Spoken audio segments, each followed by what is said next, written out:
Talk Show. Recorded live. Hello, everybody, and welcome to the May 1st, 2016 edition of the Genesis Science Fiction Radio Show, a service of the BlackScienceFictionSociety.com website. And tonight's special guest is Devon. Do you want me to use the whole name of Devon? You can. You can. Devon Anthony Nicholson, and he's the founder of, say that for me. Ondio LLC. All right. And where are you coming to us from tonight, Devon? Or Devon, I'm calling from Savannah, Georgia. And what kind of weather are you guys having down there? Sporadic. If anyone listening is from the New Orleans area, you probably know. Hot 1 minute, cold the next, and lots of rain. Wow. That here, let's see, we're just now getting in the 50s. It was kind of like in the 40s all day, you know. So, yeah, it's been chilly up here. That's too chilly for me. I'm a Caribbean child, so can't do that. Right. And so tell us a little bit about the company, and then we're going to talk about how you got where you got and what makes you unique, okay? Okay. Well, the company was founded about 2 years ago. This came as kind of like a passion project post-invitation to something called the Microsoft Imagine Cup, which is a competition for young, programmers and such to build games to push global awareness. We built a game, we being me and my two partners at the time, that got enough attention for Microsoft to come to our school to kind of interview us and get some information about it, since we kind of placed relatively high within the competition. After that interview, it kind of opened up my eyes to the kind of potential that we had as a team to kind of go forward with game development. And from there I thought, this would be a good opportunity to really make a name for ourselves and establish ourselves as a group. And, after a couple of naming changes and guesses, we came up with Ondio LLC, and we've been working on our debut game since then. Mm-hmm. And is there any special meaning to the company's name? No, honestly, we had gone through a couple different names until it was kind of like a shot in the dark kind of thing.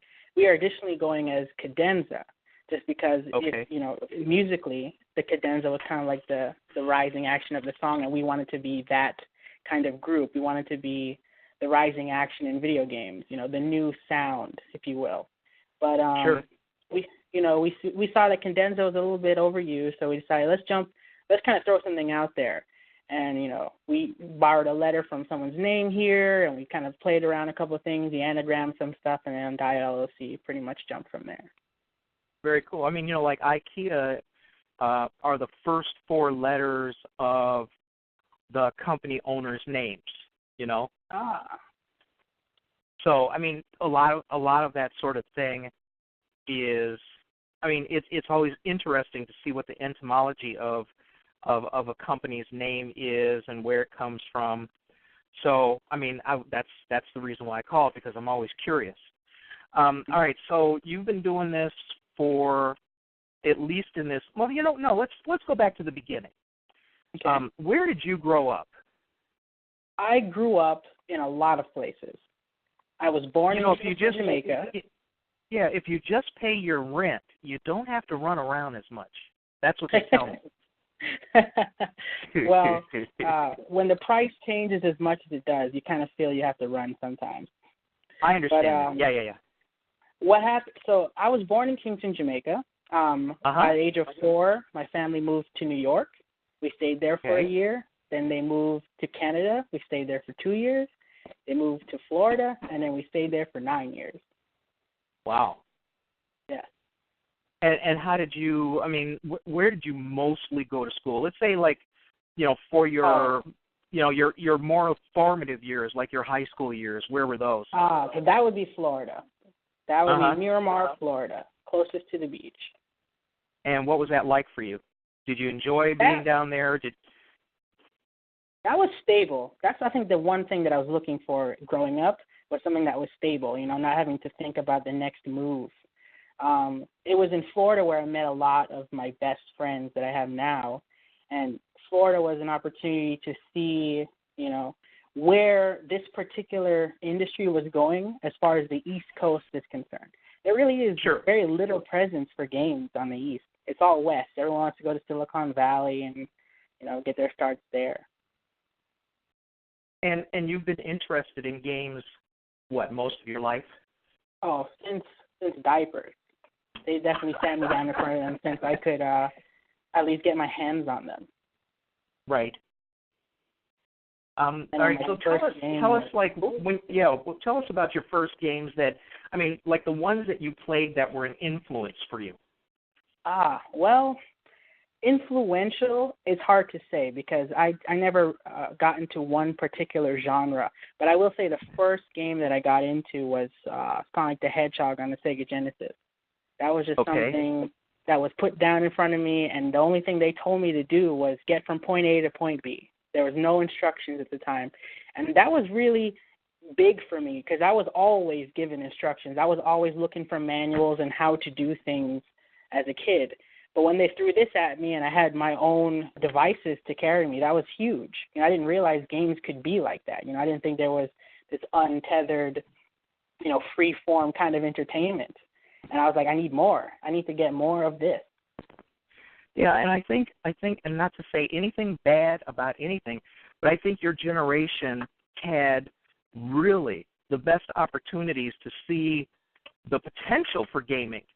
You know, like for me, I hate to say it, but, you know, I've been around since before Pong was out, which was like the first action video game. The first computer game I played was called Adventure, and it was a text-based game.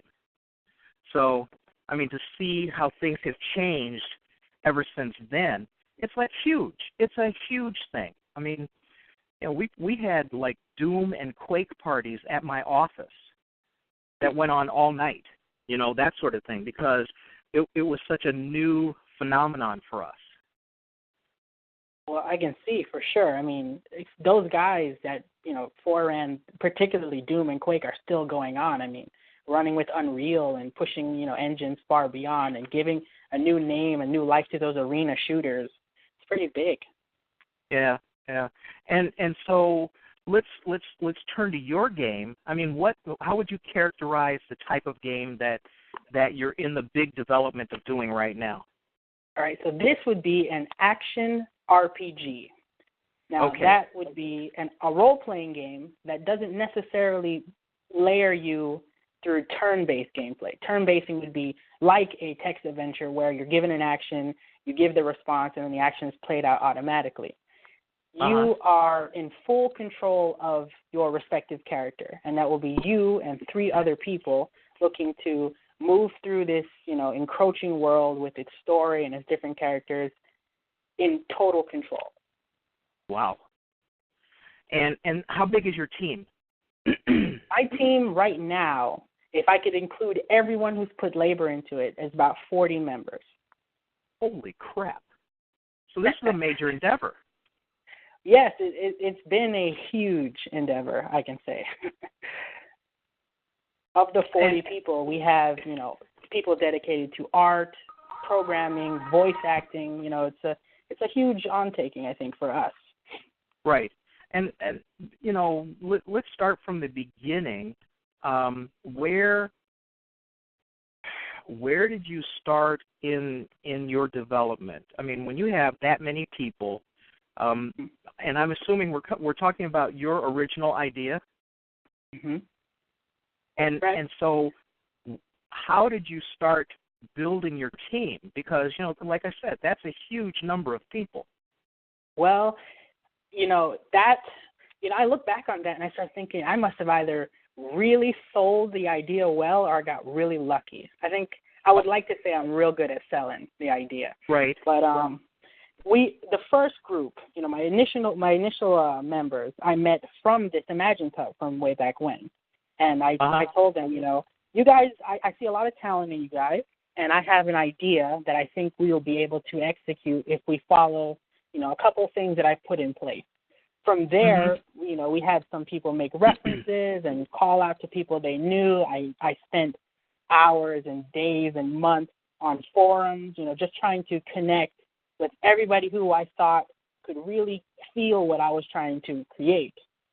Interviews, I went through all the legal process. I shared with them, how my passions and my dreams for it. And I guess that was enough to really bring them on board. Very cool. But, 40 people later, you start having so much to deal with. You're just kind of like, flabbergasted. Like, it started from 4 and now it's here. Right. And then, I'm looking, if people, do you have like a website where people can take a look at what you're putting together? Well, yes and no. We had a website in circulation, but it's currently under development changes right now because we're changing a little bit of the face of the game, Sure. kind of unifying some of the artwork. But I do have a Facebook group that is constantly updating all of our progress from, development and artwork and promotions. Yeah, and I also have a YouTube channel that has some of our soundtracks that we've been working on and some of our older development videos. Okay, tell everybody where they can find your work on Facebook. All right, so if you go to Facebook and at the end type Project ATAXIA, that will take us right to our Facebook page. And on there, say that again, Project ATAXIA. That's Project and then ATAXIA. Okay. So for those of you who are listening, want to check it out, let's do that, go there. And then the next question, that comes to my mind is, okay, you've got 40 people, which is a really good-sized development team. What kind of tools are you using to coordinate your development? Well, right now we've been using our Google Drive. For those who are a little more local, we've done live meetups. I keep a very strict communication line between emails, our particular groups, and, of course, text messaging. I know there's a lot of web utilities that are designed for, group management, but as far as the development goes, they're very small, so I didn't have to go to anything big. With my voice team, I just have separate dates for them, and then with my development team, we have a weekly meeting procedure. Very cool. And so as you decided to, go your own way, become an entrepreneur, and do your own game, what were some of the early steps, and especially, what early steps did you take that might not have suited you and made you have to reevaluate your strategy, or made you have to rethink, the plumbing of how you were going to manage the project? Was there anything that kind of sticks out? Well, I know in the very beginning, I was very concerned about protecting the idea. So at the time, everybody who got involved, even if they were just remotely interested, I had them go through a non-disclosure procedure and everything. Now, what I would have liked to do differently, for sure, is to have had a lot of those things established ahead of time. Because even as I was getting people involved, I was only about 75% done with the main idea as far as mechanics and the story and whatnot. I think I would have liked to spend more time with it. I think I was a little too excited in the beginning to jump right into it. Another thing would have been to actually have some money backed up for it, because once you got to, doing some things out of pocket from the earlier side, it was like, man, I had no idea how much it was going to cost to develop this kind of stuff. Yeah, but, you were ahead of the game, much more than some people, because a lot of people don't realize that in order to protect your idea and in order to do business like grown-ups, you have to do things that are legally justifiable and that actually make sense and actually have some teeth in protecting you. Absolutely. Yeah, and you got people go, well, I trust all these people and they would never screw me, and then you have, whatever disaster befalls you and somebody's taken all your ideas. So at least you had the forethought to do that. And as far as money is concerned, one of the things that I advise people, as a business consultant is if you're going to start a job or start a business, you have to have enough money available to go through your first year of existence and not making a nickel. Right. And a lot of people are undercapitalized. But it sounds like that even though you were slightly undercapitalized, you're still up to having 40 people on your development team, and you seem to be well on your way. So how did you overcome that? Did you accumulate more money, or did you manage to figure out how to do it without money? Yes, it's definitely been without. It's been a sweat equity type of project so far. But I would say what helps is keeping everyone within a solid communication line, making sure that everyone remains up to date, and there's always some kind of relationship built between, the person who you're exchanging a good for. I felt, from looking at some of the other projects, is a lot of them fall out because there's not just a difference of ideas, there's no exchange of ideas. Nobody has any idea what is going on. And I didn't want to be that group. I wanted to make sure that everybody knew, here's the hurdles we're trying to get over, here's where we're stalled, here's the progress we've made, here's the kind of changes we're undergoing, this is where we want to go in X amount of time. Okay. As far as your team members go, it sounds like if you're doing this without money, these people are pretty, are they vested in the project in terms of shares, or are these people, are they kind of like contractors who get paid off later? Because the structure of your company is pretty important in terms of its longevity. How are you managing that structure? Well, again, that comes with the original, after the original conversation, they let me know exactly how they want to handle. Some people who are fully invested, some people are fully invested tell me right in the beginning, I'm willing to do this for my own benefit. I want to do this, I want to see this to the end, and then we will worry about all of the excess afterwards. Again, this is also something that I have committed to paper. But for the most part, a lot of them are coming in saying, I only want to do so many months worth of work for X amount of dollars, or I want to have free ability to use this material for my portfolio or for my external activities. So whatever I commit to you, you can have, but I would like to be able to exchange it and share it with, any other interested buyers. All right. It allows us to keep everything within our, our bracket, our brand name. So like anything under the Undial LLC label is ours, but based on our arrangement, they're allowed to say, I worked for this company for this long, I did this, and I'd like to be able to use that to, push my own platform, if you will. Sure. Okay, so let's get kind of into the nuts and bolts. Out of your 40 people development team, kind of how tell us a little bit about the personnel you have to drive one game forward. Well, you mean the personality for me or my team? No, the different types of, you have 16 animators, you got 231 falling birds, 3 French hens, 2 couple of turtle doves, and then you. But how have you broken up your team? Well, right now I've broken up into departments that I feel are most viable for some of the early phases of development.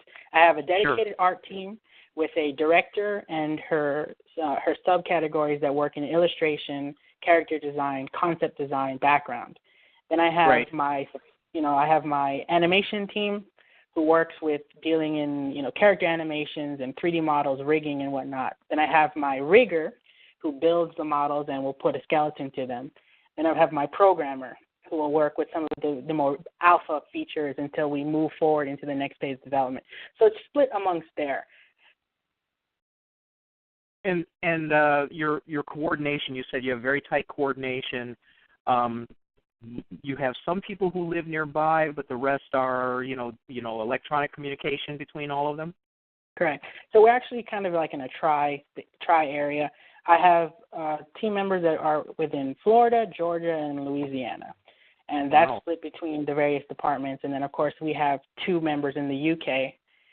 So that just worries about time zones. But for the most part, I try to keep everything local so that we don't have to worry about too much, bridging between different areas. So then let's get a little bit to what kind of game did you decide to develop? Tell us a little bit about the universe, the creative universe that you put together, and kind of how your game operates in terms of being like goal-oriented or cooperative, that sort of thing. Tell us first a little bit about the story behind it. All right. So the original story came from, the Imagine Cup Challenge. They wanted me to create a game that was pushed towards some global awareness. So I wanted to do something a little different. I wanted to kind of consider our place in the universe. And I think that's always a very big thing for, especially young people looking to kind of make their way. And I wanted to take it kind of backwards by going to the idea of man's initial job, what it is that man was supposed to do upon creation. So I said, let's not give them a job. Let's just give them an existence. Let's just have them be children, things that are kind of like a little cog in this huge, universe, this kind of bigger picture. And the bigger picture being the goddess, which I don't know if you've gotten a chance to see the cover, but it's this woman on the top. Now, there's a little bit of a taboo in there because I wanted our God character to be female. I wanted this kind of maternal aspect brought to the game. I wanted it to be a mother figure who built, this universe for the sole sake of pleasing her children, being humanity. And at some point in time, humanity would grow up and feel like they no longer need their parents, and she would not take this lightly. It's almost like a hand to her face. I birthed you, I gave you everything, and now you've decided to step away from me. So as punishment, she pretty much destroyed everything that put them in their place. She destroyed their home, their connections to the universe, and pretty much laid everything to waste. And the only opportunity for them to redeem themselves lies within the 4 main characters that are presented, the ones that you, the player, will take control of. And I wanted to have the 4 of you kind of experience the universe from a different, not from just behind the looking glass or looking up. I wanted them to experience the universe in its totality, to look at every little facet that goes into the creation of it, to finally reconnecting with this mother figure who will kind of explain all of their creation at once. So it was a big thing. It's a big thing. And so this is all born of, the Microsoft competition, right? Correct. And everything you do now is your own intellectual property, though. Is that right? Correct. Yes, because after the Imagine Cup, I completely scrapped what they wanted me to do and went in my own direction. I got rid of all their barriers and all their bars, all of the political correctness, all of the, the censoring that they wanted me to have done. I was like, I have free range now. Right. Well, they're not as bad as Apple in terms of managing and kind of controlling your intellectual property, but they're close. They're close. Yeah.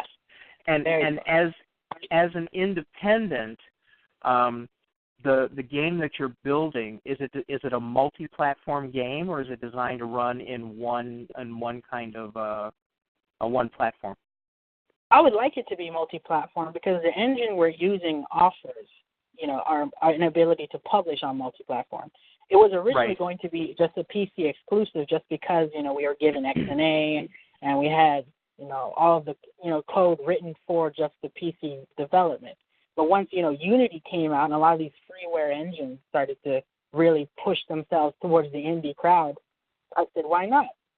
We have the ability to make to multi-platform, so we should take that opportunity to do so. Yeah, one of the things that a lot of people, they kind of understand and they hint at is the fact that very, very soon, especially in the younger crowd, almost all of their content will be consumed with their mobile devices, whether it be tablet or phone. Excuse me.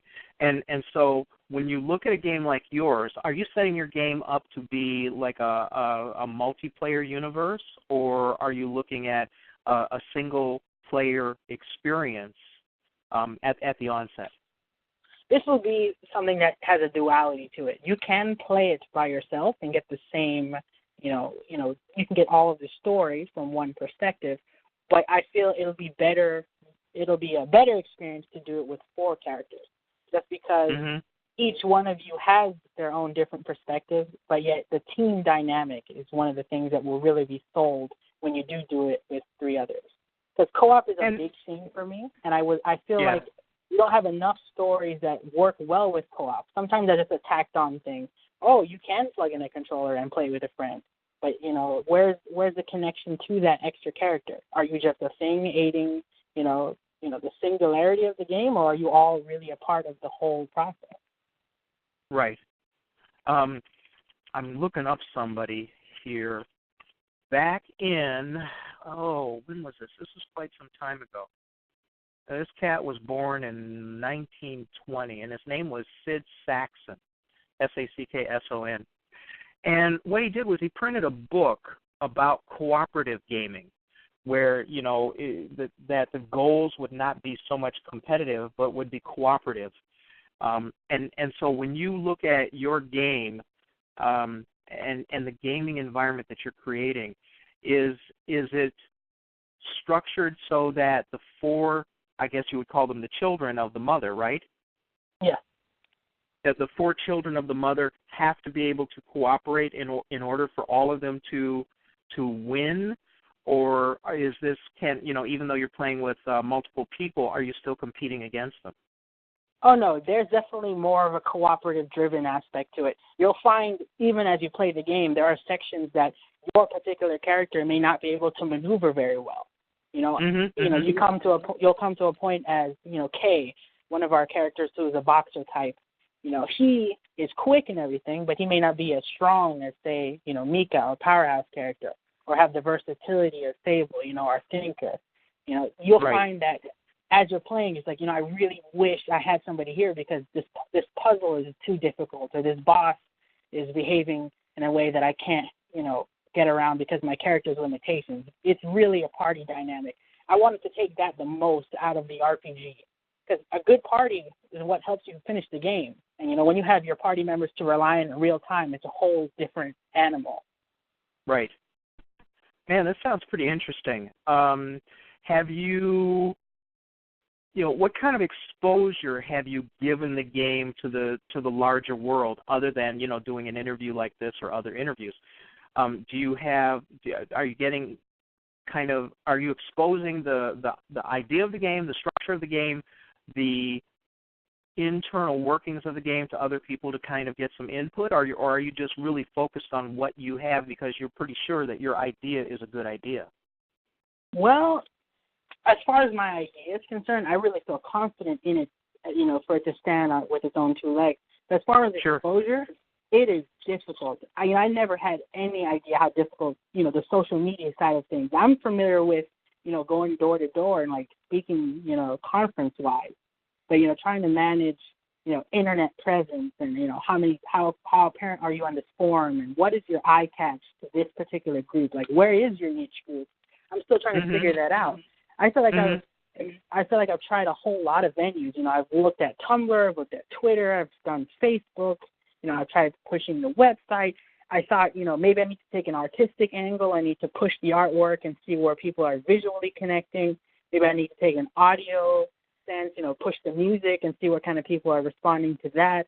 But I feel like I don't feel we've really hit our crowd yet. I feel like there's enough following on it, but I think if more people were able to talk about it or engage with us as a developer so we can share more, I think it will do us a lot better than it's doing us now. What about the idea of being able to bring, gameplay presentations and things like that to some of the larger cons? Because a lot of developers seem to find that a pretty good avenue for for getting at least a cluster of publicity and driving that from that, that initial cluster. Well, I would love to do that as well. But one of the biggest hurdles that we're having a hard time getting over is really solidifying the kind of development for the game itself. We've teased around with, our player models. We've made some pseudo demo levels, but it's never gotten to a point where we feel it's show ready. We still feel we're almost too alpha to really say, here is what we're looking at. Here's the finished, here's the finished idea, and here's where we'd like to go with it. What I'm really hoping to do is, again, because of the positions and how expensive they can get, I would like to bring more strength into the programming side of things so I can really dedicate to some very tiny aspects to really clean up that alpha. Because I did once a live development broadcast where I went into Unity and I showed off, where our model was and things like that. And that was well enough. But for the action RPG genre, people are looking for a little more flair, and I really want to be able to bring that to them first. Wow. I think I talk about this with other people, and it is my belief that there's kind of like an 80-20 rule where 80% of what you do is in the service of business, and 20% of what you do is in the service of the art. What you're saying is not unusual, that getting yourself above the noise level so that you can get, some spread on your publicity, on your marketing, and at least even getting some dissemination of the product that you're trying to put together, you kind of confirm that seems to be the toughest side. Yeah, that is correct. It definitely is. Yeah, and social media is not always that helpful, because essentially what you're doing is you're screaming at the same people who already know what you're doing. Right. That's pretty much it in a nutshell. Oh my God. It'd be nice if you had, maybe 150,000 followers or something like that.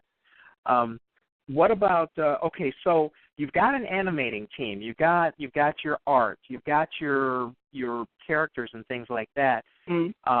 Are you putting together, animated clips of gameplay or even simulated gameplay to kind of at least if people land on you somehow, they can kind of get a view of what you guys are doing? Do you have a YouTube channel by chance? You have a YouTube channel too? Our YouTube channel, cool. that's I think that was put. I'll be able to share with that as well. That would be youtube.com/Ondayo LLC. That would be our user column. So when you go to YouTube, you can search for us that way. On that page is actually some of those old dev videos that I put together, kind of showing some of the older models, as well as letting you hear some of the soundtrack.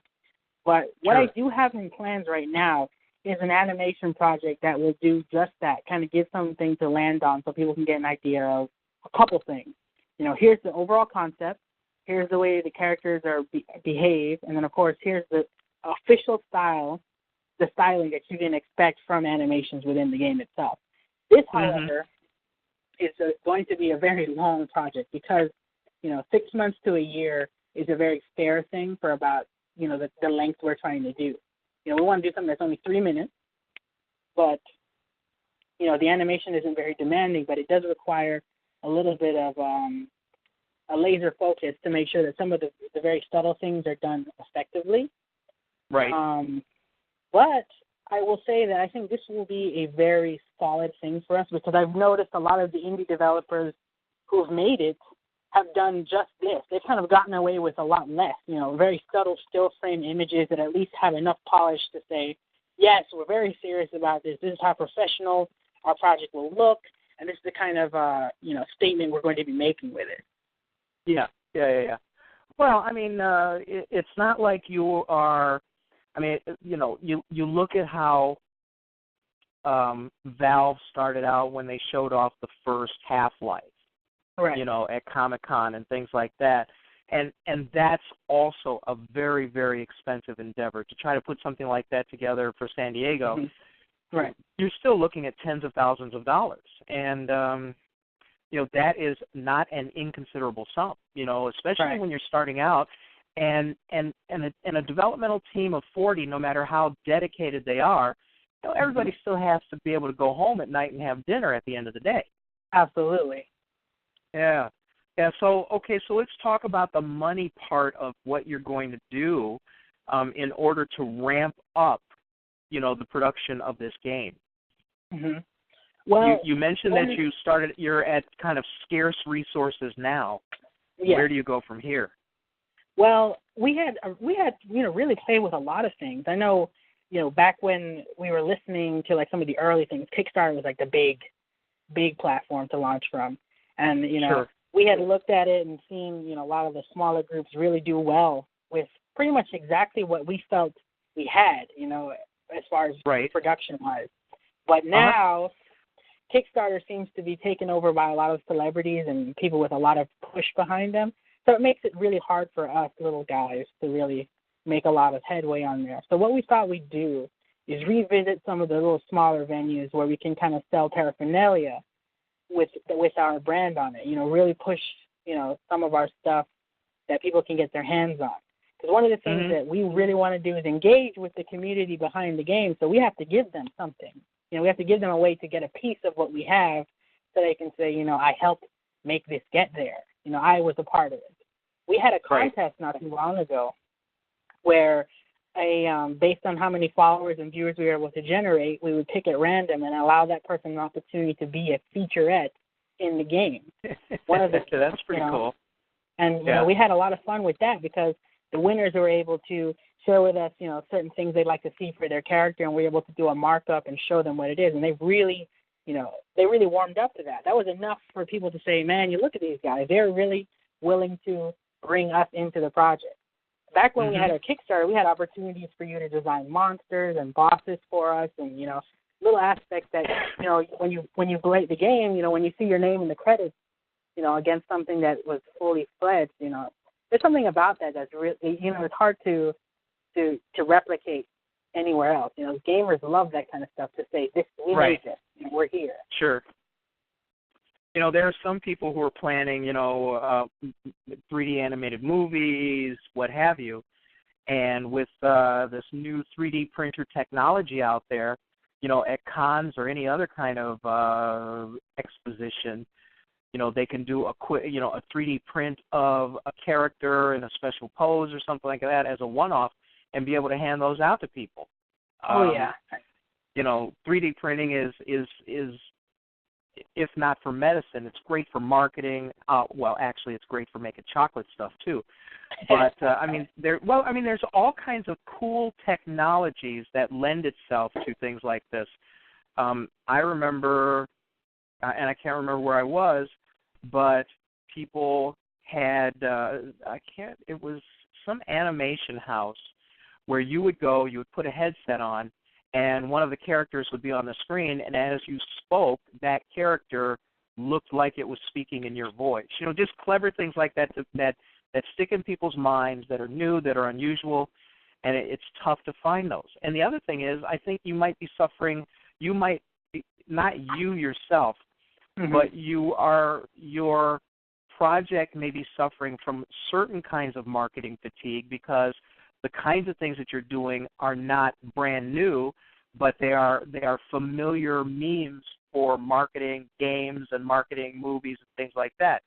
So maybe I wonder if the audience is a little jaded and don't have that same level of excitement. You know what I'm saying? They don't get that same level of excitement seeing something that's similar to what they've seen before. And that's what I was thinking for the longest time, because it's like maybe we haven't we haven't reached a platform that's really fresh and exciting. I mean, just the other day, one of my friends who is in development created a zombie apocalypse game featuring housewives from the 1940s. So and we were joking about it back then, but it's really taken off as far as just how strange it is, and how powerful the feminist movement has been in games already. And it's like they knew something about that. Yeah, and it's a good hook. And I think that the challenge today is finding a hook that somebody else hasn't done, or something that at least generates itself. I mean, obviously people are excited about zombies. You know, you got The Walking Dead. Yeah. Obviously people are excited about love-struck, damaged relationship vampires. Yeah, I said it. Somebody had to say it. And so you have certain memes that people will always be excited about because they're the familiar. Right. But the familiar doesn't always make money. The familiar gets a certain amount of attention because of inertia, but the familiar doesn't generate the kind of excitement that helps drive a new thing forward all the time. So you do have a challenge, and I would imagine you guys are thinking about how to overcome that challenge all the time, right? Oh yeah, but the thing that really has us confused is some of the ways that, you know, you have the indie groups that do that. Then you have the ones that build something like, you know, Goat Simulator or Flappy Bird. And then you have people who are literally beating the retro genre to death. There's a game out that we've been watching called Cryamore. And yes, they're a great group. You know, they have a lot of celebrity backgrounds for them. They have a very talented composer, Ivy Tran, who, you know, works in Cartoon Network and does a lot of the huge, you know, best-selling cartoons as far as soundtrack goes. And she's a big video game OST person. But then you have their game, which is, you know, a typical top-down Chrono Cross-styled NES RPG. And you're thinking, you know, this is 2015 now. How many times can we look at 32 bits and say, wow, you know? But it's amazing how that's happening. You know, somebody can tell me today that, oh, we're going to redo Galaga, and that will sell. And what they're going to do is they're going to update the graphics, because the gameplay can't be that much different. You know, it would be like, how are you going to improve Pac-Man? Make it three-dimensional? Right? But they did, and that kind of bombed. Exactly, because first of all, there aren't a whole lot of people out there who can play three-dimensional stuff. You got Spock, you got Kirk, who sometimes messed up Spock by doing some silly-ass move. But most people will whine at you and go, it's too hard. I can't do it. You know, imagine how many Rubik's Cubes out there who have never been solved. You know, think it in terms of that. So when you think of a new idea, not only does it have to be new, but it also has to be accessible. Right. And I thought, you know, I feel like we are, because, you know, the makeup that we're following is from some of the, you know, very well received games, you know, like Double Helix's Strider and Ubisoft's Rayman Origins. You know, those kind of things are able to kind of merge the two worlds very, very nicely. You know, you have the retro style 2D platformer on a parallax background.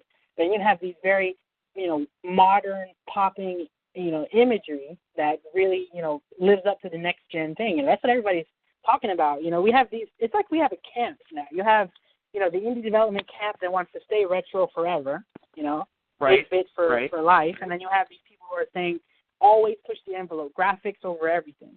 But then the thing that puts us as odds is that if we go too, you know, far in graphics, we end up like The Order, and that game was literally a tech demo with some reaction commands in it. You literally watch the movie and press X every now and then. And then you have... Oh, I'm sorry, go ahead. Oh, I'm sorry. It said, you know, you have that, which is great, you know, it shows where the technology can go. And then you have something like Shovel Knight, which is, you know, very classic, very retro, but, you know, people eat it up. They're eating up both ways, and it makes it very difficult for us as indie to find out where do we step out, you know, where do we fit, but then still maintain our own image. Well, plus if you're going to be multi-platform, you can't push your graphics to the, you know, to the bleeding edge, because then you can't play the damn thing on a phone. Right, and we've seen what Ubisoft did with Watch Dogs, and there was a huge backlash for that. Because it's like, oh, great, it looks great on the Xbox and the PS4, but then what about us PS3 guys? Look at how low the polys are. The resolution's down. There's a lot of clipping. The load times are long. It's, you know. And when the big dogs are making those mistakes, it's not really sending us a strong message, yeah? Well, and see, an indie can't afford to make that mistake, not once, because right. it could be your kiss to death. Mm-hmm. And that's what I would like to avoid, for sure. Well, of course. Get 40 years a game. You want to get something out there. You want to get something out there that's not only popular and has good gameplay, but there has to be a certain amount of sustainability too. So when I talk about sustainability, what are you building into your game that's going to help it, stand the test of time, or at least go through a few iterations before people may tire of it? Well, I think one of the things that's really big this is just what I've heard since, coming out of Morehouse and, listening to the indie game groups from the minority is that there's no diversity in the cast that's believable. They're always an archetype or a stereotype. And that's one of the things that I wanted to avoid completely. If I'm going to create a diverse cast, it's a diverse cast that doesn't follow any, ugly tropes. It's something where the mold that they're built in is something that anybody can relate to and look past. They're going to be fishing for these stereotypes, but they're not going to find them. What they're going to find, though, is somebody who they can relate to because, there's an alignment to their motivation. When you look at the cast in itself, it's not a typical cast. You don't have, 4 burly characters or 4 geeky characters or, 4 completely, off-the-wall things. You have 4 ordinary-looking kids, but, you put them in a position that's extraordinary. You're making them have to see where they stand on a much bigger scape, and that's what I've always felt was a captivating thing as a child growing up. I've always wanted to see where I stand in the bigger picture, and of course I didn't want to have things like, what people's perception of me were holding me back. I didn't want people to look at my race and then immediately have all their preconceptions. I didn't want them to look at my ideas and assume they were borrowed. I wanted them to be mine first before they saw anything else, and that's what I wanted to do with my character. Very cool. And so let's kind of stick with that for a second, and let me ask you, when you talk about who you're developing your game for, are you inclusive of everybody? Are you, in terms of race, in terms of maybe even gender, things like that? Are you making accommodations to be attractive to all types of gamers, all races, all genders of gamers? Right. I definitely say I'm more inclusive because, especially when I got out of school, somebody asked me, how come all your characters aren't black? And I asked them, where do you feel the statement is being made when you do that? I understand that there are not a lot of black characters within this genre that you can say, aren't just, an embarrassment, if you will. That's what I call a lot of them now. They're just really dry, undeveloped characters.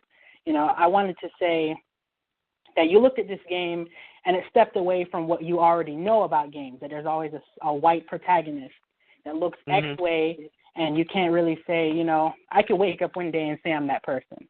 I want it to be so diverse that you only get the first initial choice, and then I completely remove you from all those preconceptions that you have about race because the universe is a lot bigger than that. When you get to stage 1, you're not sitting around with a bunch of other humans who are, combating or arguing about where their stance is on what kind of racial purity the area needs or some kind of xenophobia. You're not looking at that. You're seeing an entire alien species that is just looking to survive, and they're looking to you, these 4 completely different, unrelated people, as their saviors. There's no judgments being passed. It's just, you guys are the best we got, and you got to do what is necessary. And I feel like when you make that the main objective, that's the singular goal. You're too busy doing that to be worrying about what race you are. But the fact that there's a collective, that there is some kind of diversity, that you can say, okay, you know what, I do know who I would like to be, which skin I would like to borrow. But you're going to find that you're going to forget while you play. I made this selection, I made this character choice, but I'm more concerned about the group and how they're all functioning and why they need to be a solid team to complete the objective, which is bigger than them. It will always be bigger than them. And that goes back to creating an immersive environment where those kinds of considerations just fall away from a player, and they become goal oriented, and not so mindful of some of the things that can actually force you to suspend disbelief. Right. Okay, so when you think about this, what would be like the age range of your usual players? Well, that would be 12 and up, and the reason why I say it just because of the themes as well as the learning curve for the control mechanisms.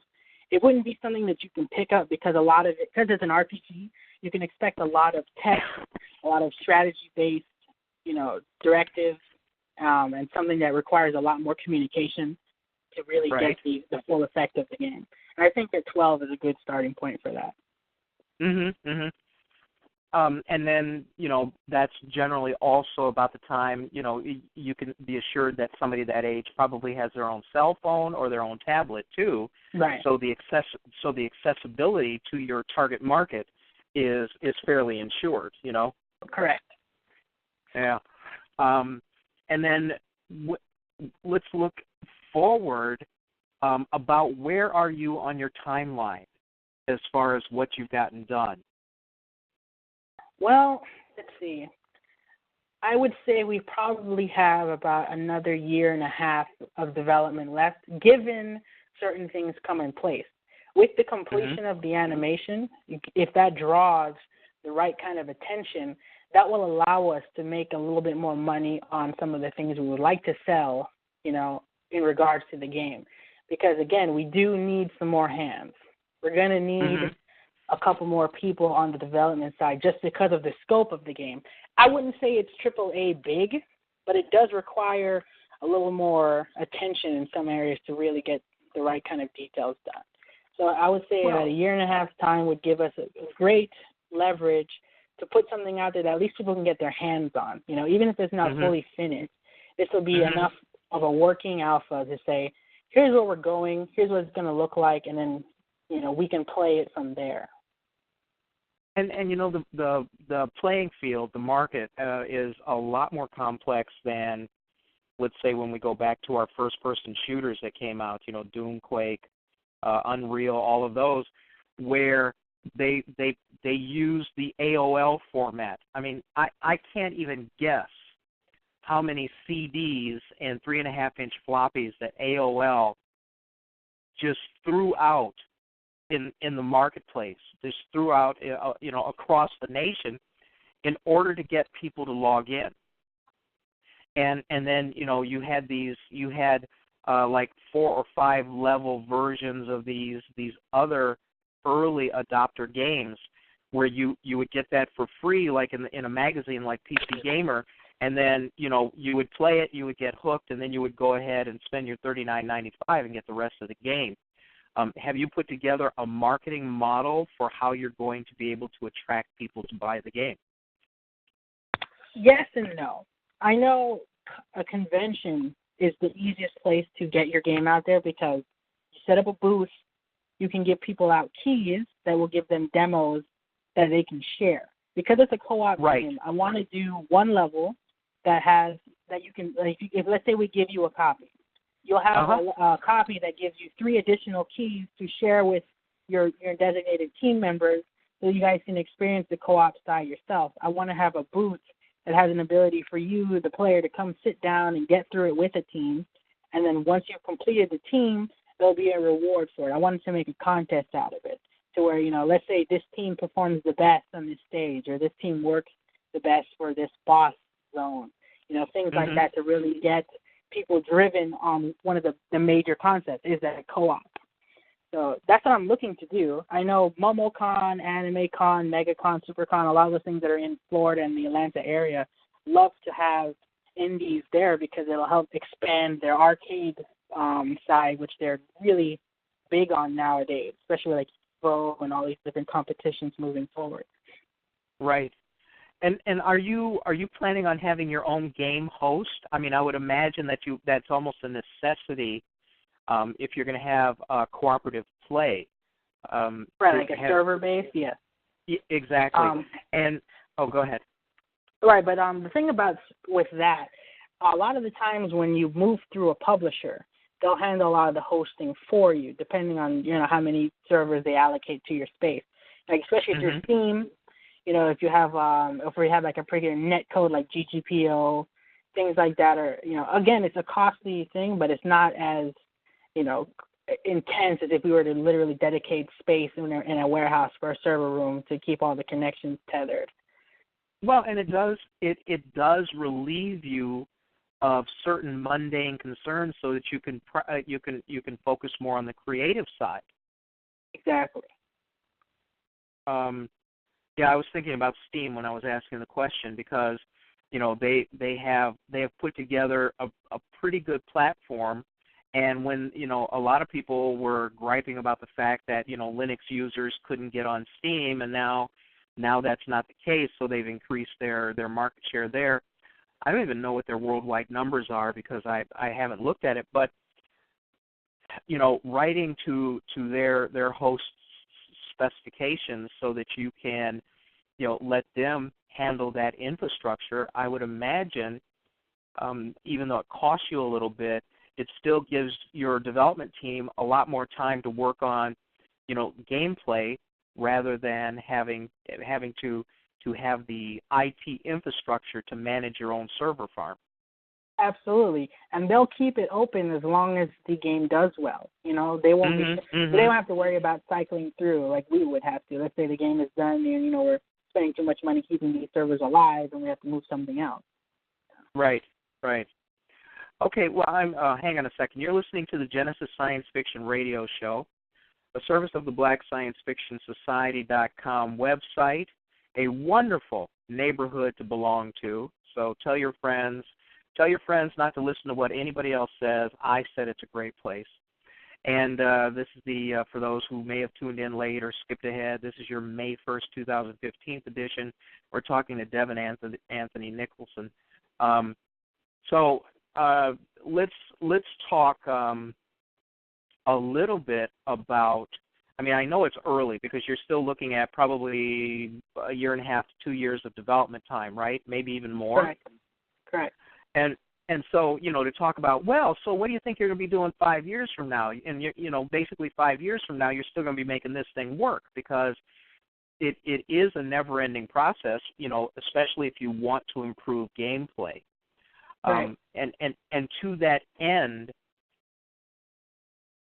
what have you built into your game, or what do you plan to build into your game to give it, more than single-play longevity? All right.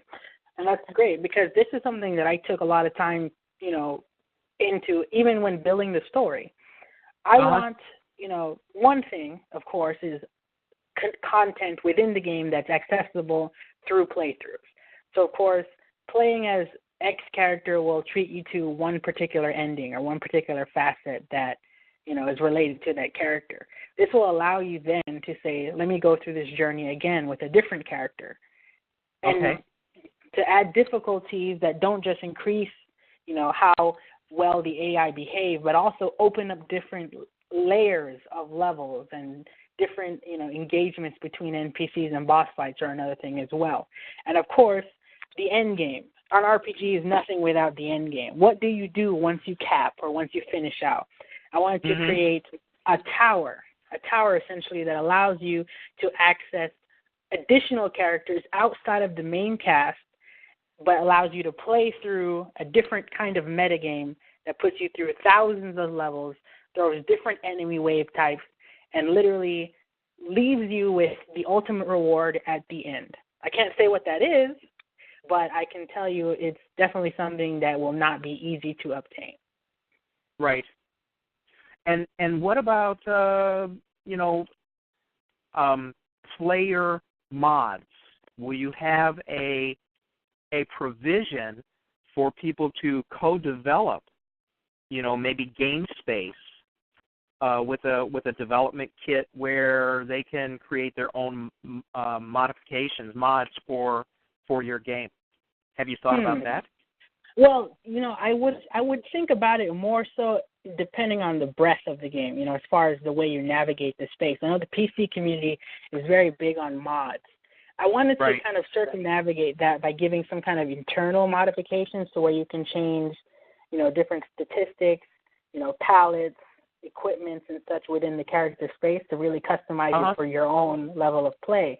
But, there was talks back when it was an Imagine Cup project of having a level editor, if you're going to build, because, RPGs have dungeons and different things like that, to have a dungeon builder to where you can set what kind of enemies appear where, you can create the puzzles and you can get to, different endpoints and put them up on a scoreboard to really say, this person built this dungeon and it's ranked here. Not so much a mod to where they can mess around with some of the source code, but at least give them a way to, leave their mark within the game and then have people be able to view and review it. Yeah, and I think it's probably a little unfair of me to ask this question so early on because you're going to have to see how the game is regarded in the gaming community, and then, inevitably you're going to get the feedback from those people because, unfortunately, they're very vocal and they let you know right away when they think something should be different or when they think something is wrong. Oh, yeah. So you got that to look forward to, Devon. Oh, yeah. I mean, we've heard some of it as it stands now, just from people looking at some of the artwork. They're like, oh, what's up with this or what's going on with that, I can't honestly just say, creative license, I have to really entertain the community. They have questions. They want answers. And, I just have to be very careful about, how I approach them. I don't want to let them come off as some person who's so passionate about my thing that I'm shutting things down. But I do want to entertain at least some level of dialogue so people can get an idea of where it is I'm coming from. Sure. And then you think, I guess you said you're about a year and a half away from at least having the kinds of trailers and videos of gameplay and stuff like that. But and again, since you're about 2 years out from probably letting the game loose, let me ask you this: when you get to the point where you have the 20% effort done, where you've done all your creative, you've done all your stuff, are you going to have, are you planning for just as large a management team to do marketing and things like that as well? I would like it just because of the environment that is the marketing side.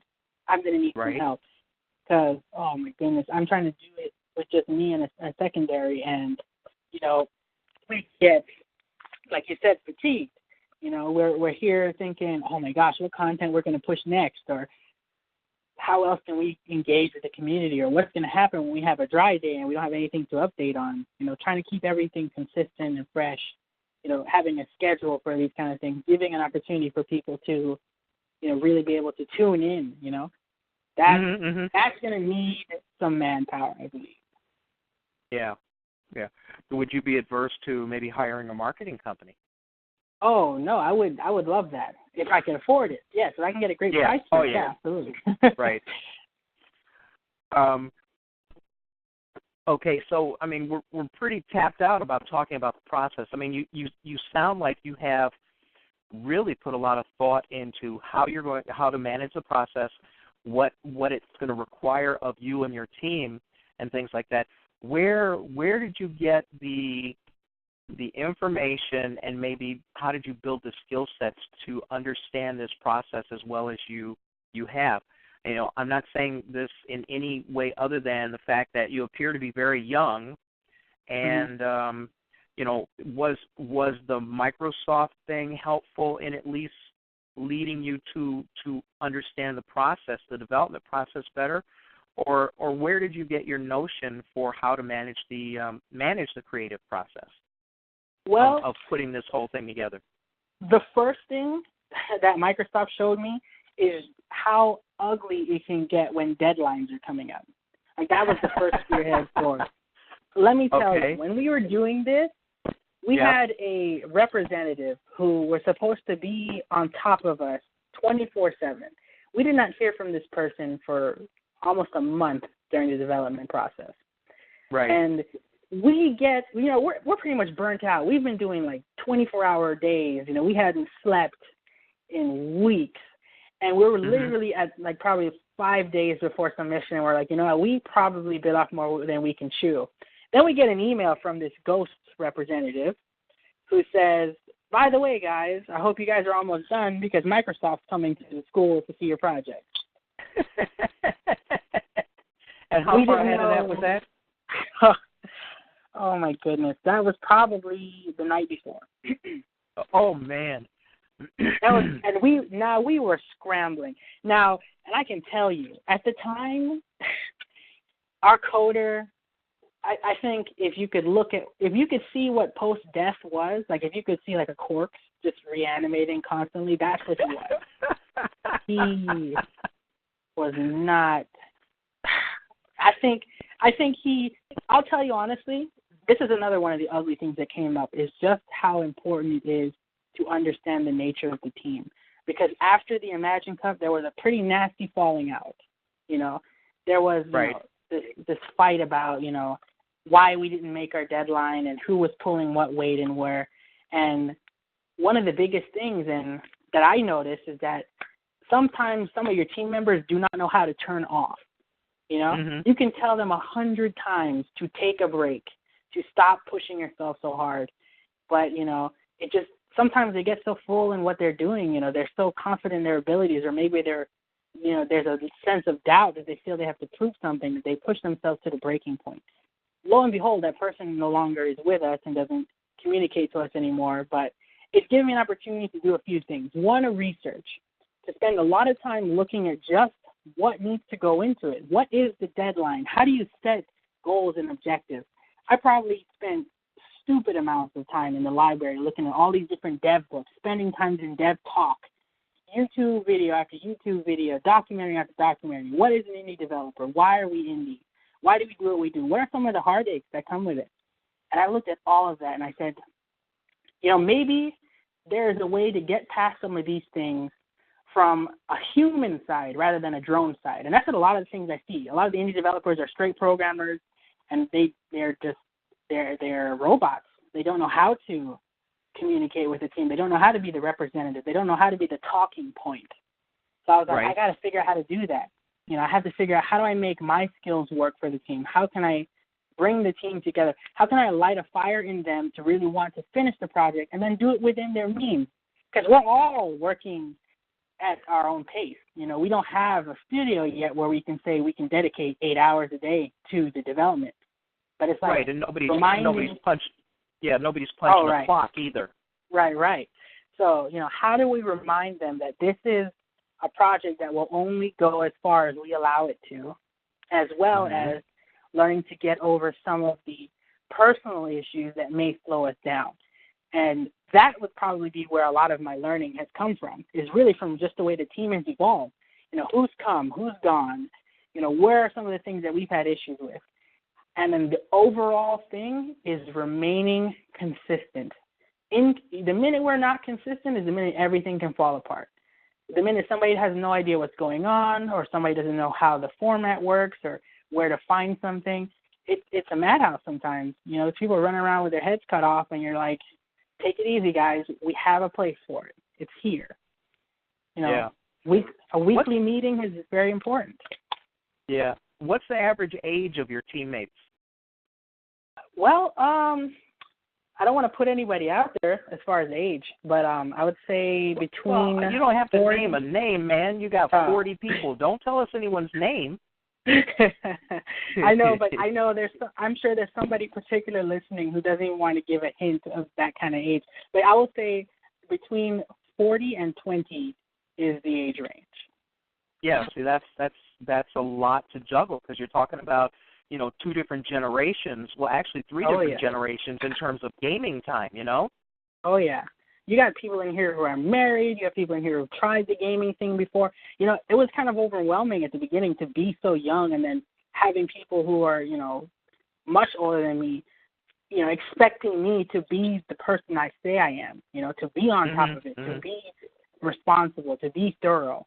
And that's a very strong driving point for me, because these people are expecting, I'm an adult now, and there are adults who are seeing me as such, and I have a lot to be held responsible for, and accountability is my biggest thing.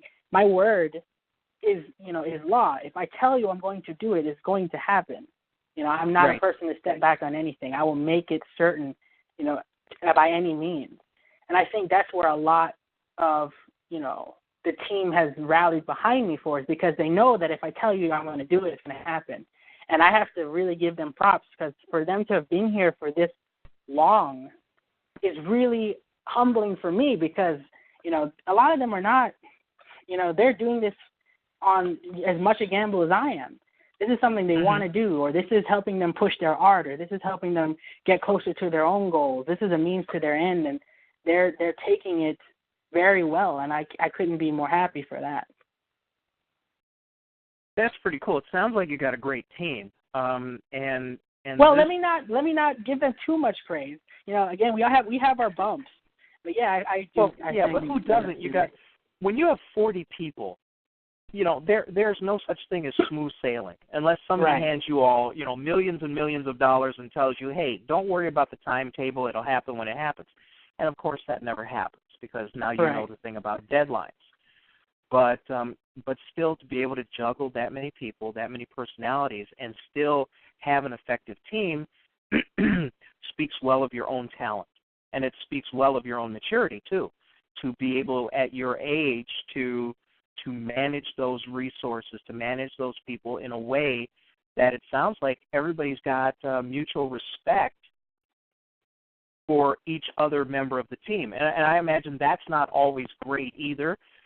Some people will get upset about something. Somebody will imagine insult where no insult exists, and all of the kinds of things that just regular-ass people fall prey to. But the fact that you sound, honest to God, man, you sound like you have put a lot of time and effort into making sure that this process is handled in an effective and mature manner. And that's a big damn deal. You should feel pretty good about that. I do. But I will say, honestly, for anyone listening who has, thought about the indie thing, I have done a lot for for this project. I do feel very confident in where it's going.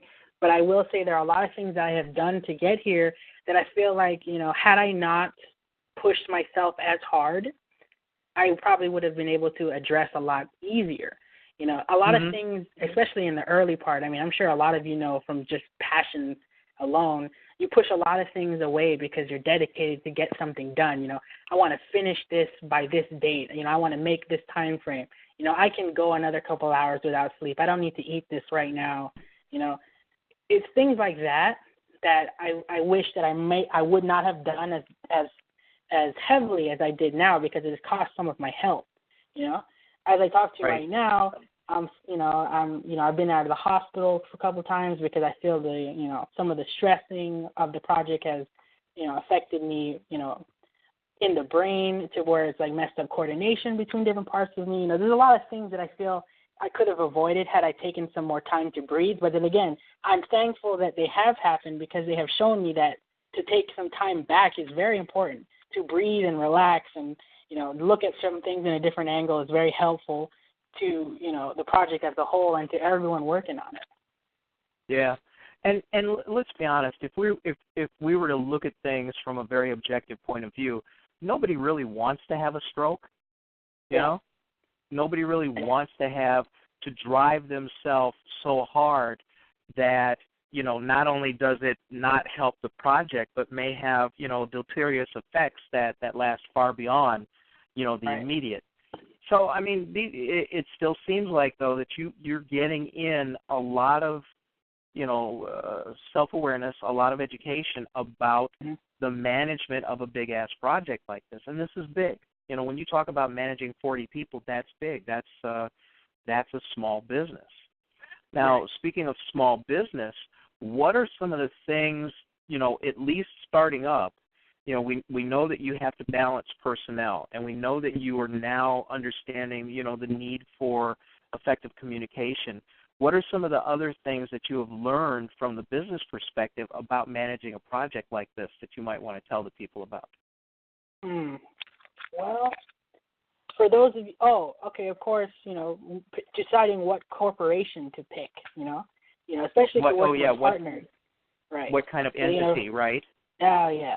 So, if you are going to be an Inc., or you're going to be an LLC, you have to understand what comes with that. Who's responsible at the end of the day. In the unfortunate event somebody decides to throw the book at you, who's going to take all of that, as well as how important, all of your contractual agreements are. Keeping things in writing, making sure that, you cover your butt, as best as you can, not because you're doing anything illicit, it's just because, there's a lot of things out there that can hurt you and your ideas if you're not careful. You talked about it earlier. There are people waiting around to grab whatever they think is a good idea. You could leave something on the table and it's snatched up in a second. And that's especially big when it comes to, like, online and such. Also, making sure that you keep those things up to date. Because just because you write a contract and you keep it up in the air, it doesn't mean that contract's going to last, indefinitely. There are things that have to be updated consistently, especially if you go through management changes or leadership changes or name changes. I watched an indie group not too long ago go from, tell all games to, like, box of plenty games. But, they didn't realize the kind of legal hoops they had to go through because they already trademarked the thing. Some people just bite off more than they can chew without really taking the time to look and say, okay, this is exactly what we signed up for. You don't slap a logo on a billboard in the middle of the city and then think, that's not going to have some kind of, consequences behind there. Well, I'm in a new project here, and they were naming the two legal entities for this project. And, they vacillated and they went back and forth so many times. I think I ended up registering 18 or so domains, of different business names before they finally settled on the one that they were really going to use. Wow. Because, of course, you definitely want to do that, but, because they went back and forth. It's like you said, nobody thought about it. Excuse me, until I said, hey, you have to think about this. The last thing you want, let's see, who was it? I think, was it Ted Cruz, who somebody grabbed tedcruz.com, and then they put up a website that says, support the Affordable Care Act, right. Or something that would really piss off Ted Cruz. That is a business process that a lot of people don't think about. And then, then they think about a stupid name. Well, nobody wants a stupid name because, now they have the sucks domain. Right. So, Taylor Swift, Microsoft, all of these big names went and pre-registered grabbed those, Microsoft sucks site so that nobody else could grab it. So just navigating the online world in terms of marketing is almost like a profession in itself. And it's, if you can get great help to do it, good. But, if you're going to do it by yourself, you have to do it the way you do it, Devon, and dot your I's, cross your T's, pay attention to every possible thing that could impact your business. Absolutely. So what I was looking at a while ago, too, especially the guy you just said who bought the Ted Cruz site, there are people in the indie community that will literally buy up every domain for some, like, the smallest idea to the most obscure thing, and then you have to pay them, a royalty to just get it. Some people have had to change their names hundreds of times because the domain is already taken by one person, somebody who's making profit off of these people who, for the most part, don't have have no idea what they're doing. And some people have literally put themselves in the hole because, they take these strong gambles and they don't do the research, and, it can get really ugly for them. Yeah. Have you run into any problems with people trying to maybe take some of your ideas or something along those lines? Not with this, but with other things in the past. Things that, again, I just kind of put together out of my naivete, trusting people incorrectly. But this was long before. This is long before the Imagine Cup or anything. But with this particular project, when I chose the name was very important to avoid a lot of those things because, for those of you who have ever heard, some people have never heard ATAXIA before. You'd have to be relatively versed in the medical field to even know who can contract those kind of things and what it affects, as well as knowing where the origin of the word comes from.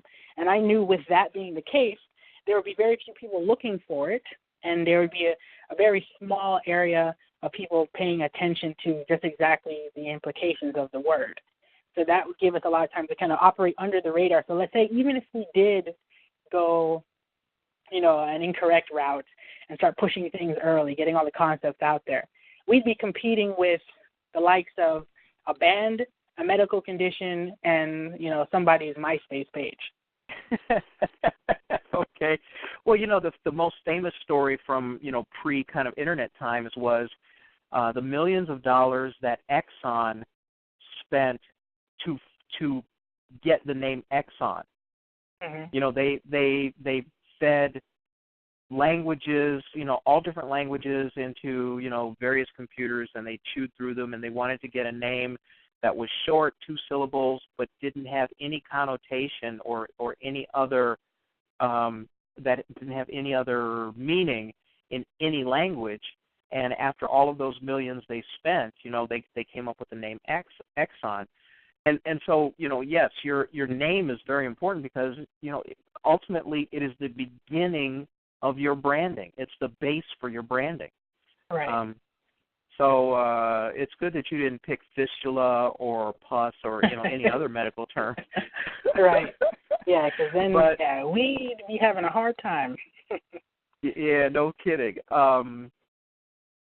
And so, fortunately, your early experiences, which just amazes me, they had to be when you were like 4 or 5, given how old you are now. So those early experiences did give you, some perspective about how to go about the business of doing business. Correct. And it's amazing that I just lost the word. The kinds of skills that you have, the organizational skills that you have, exhibited to manage a project with that many people. All of this is probably going to serve you very well. In your development group, do you have people who have, a certain amount of experience and a certain amount of overlap with your skill sets to kind of take the burden off of you as you go along, or at least to help you out? Or are you really the hub of this entire project? In some cases, yes. In some cases, no. I definitely had a lot of people who have helped work in some of the techniques for, especially when it comes to the voice side of things, how to record, what are great environments for that, especially when it comes to a lot of the programming and the development side. I have people in each department who I would say are incredibly proficient in what they do, and I am able to back up my research against their expertise to really, gauge a lot of the way I even choose people for the team, especially when I'll talk about one person in particular. He's my rigger, he does all my 3D models for me, and this person spends so much time on detail, and, when you see him, he's not somebody who will just talk. You can see him do the work he's doing, and then you can really see where all of the attention to the detail goes. And when it comes to asking or looking for other people to aid him, he is my go-to guy. I will put everything through him first, and he'll tell me what's BS or not. I have the same for my art team. Someone who can spend a lot of time with, is this anatomically correct? Is it structurally sound? Are these colors working properly? Everybody has a kind of level of expertise that I'm really glad to have, because these are people that that's the kind of qualities I want to look for as I continue to go on. I mean, I have 40 years of things planned, and I want to make sure that everything that I'm getting now is only enhanced by their expertise and the kind of information they share with me. But at the end of the day, if I don't make that decision, if I don't make the call or if I don't do the proper research, everything can go up. And, that's something that I have on the back of my mind a lot. It really pushes me to be accurate, to be careful, to be sure that everyone is protected, to be sure the idea is protected. Well, you mentioned some health issues and things like that. Are you more mindful now of the advice that you gave your other people about, you can't do this 24 hours a day. You can't, not go home and change your clothes for 5 days at a time. You can't just get by on 2 hours worth of sleep without becoming psychotic. I mean, how are you on self-maintenance? Because it seems like, you're the key man. Right. Well, I will tell everybody, if you have a favorite shirt, don't give that up. You can keep that. But as far as the maintenance thing, it's something that I definitely have to spend more time with because the team will tell you, I'm so passionate about what I do. I feel like I'll make it a competition that nobody can love what I'm doing more than me. Because I want to be that person that when you can say, who's responsible for this and who's the person that you can go to get the right answer. I want to be that guy. But what I should be doing, spending more time humbling myself to when I don't have the answer. Because in the past, I would beat myself up about that. It's like, why do I not have the answer? I'm a young guy. I know I'm going to be stumbling through a lot of things, but there are things that I feel I need to know for the sake of my team and for the sake of my own development. And at the same time, when we do get into bumps in the road, I used to think consistently, it's going to be me held responsible for this. I know that there are certain things that I cannot control, but if people are going to be looking at me and, viewing my track record, I want them to be able to say that this person went through everything with at least a level head. It was not something that he jumped in recklessly into or he kind of just took a gamble without any kind of forethought. I want people to say this person did everything within his power and then more so for the benefit of, the entirety of the project, for Undio itself. But, yeah, again, as far as my health goes, I do need to scale back. I would like my team members to kind of tell me that some more too. Some of them do. Some of them do. I'm a little bit stubborn. They'll tell you that. But, sometimes a reminder is good every now and then just to kind of say, okay, let's take a break. You can take a break. DJ, you can breathe. It's okay. We can handle it. And are you at the point where you understand the difference in yourself between focus and obsession? I think so, because I still think I'm a little bit in the obsessive side, and I probably need to scale back, like I was saying. But it's just because it's I see a lot of my works as my children. I'm sure you've heard this before. I want, if I'm going to share this with you, if I'm going to give you a piece of me, then I want you to look at it as I want you to be able to at least look at it from a lens that I do. I want you to see how much work I put into it and how much I love it. I mean, I wanted to ask you, if possible, as a writer, as a person who's definitely spent a lot more time on the literary side of things, how have you felt, when it comes to presenting that kind of stuff? I've always felt that I was competing with some of the other arts, like music and painting and all of that, because, these are things that I easily absorb. No one has to sit down and, digest it. It's kind of like I can look at it one time or I can hear it for 2 minutes and it's done. But then when you put a transcript down, it's like, I have learned. I'll tell you some things that I've learned. When I wrote my first book, first of all, I didn't know a damn thing about writing. Okay, I knew nothing about writing. I knew nothing about the process. I knew nothing about the discipline. And some of the things that I did weren't great. I sat in a chair for too long. I ate poorly. And because of my method, like when I'm in full-on writing mode, at 10 p.m. I try to stop everything and get to writing and write for at least 3 or 4 hours.